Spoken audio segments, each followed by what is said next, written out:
ছোট্ট ছাগল বাচ্চাটা এই যে এখানে আছে, দিনের বেলাতে বাড়িতে রাখা হয়, যে যেখানে পারে থাকে আর কি। ছোট্টটা এখানে আছে, ভেবেছিলাম হয়তো মারা যেতে পারে, তো যত্ন করে রাখা হয় বলে টিকে গেল মনে হচ্ছে। একদম দুর্বল হয়েছিল বাচ্চাটা, বাচ্চাটা সুস্থ হয়েছে।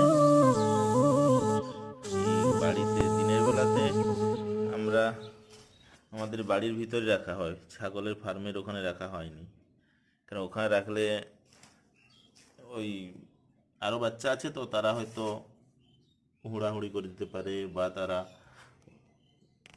ও যেহেতু ওর মা নেই এখন, এই যে এই যে এখানেই থাকে, দিয়ে ওর মা এলে ওর মায়ের কাছে পাঠিয়ে দেওয়া হয়। এই যে ছাগল বাচ্চা এই অবস্থায় দিনের বেলাতে এইরকম করে রাখা হয়।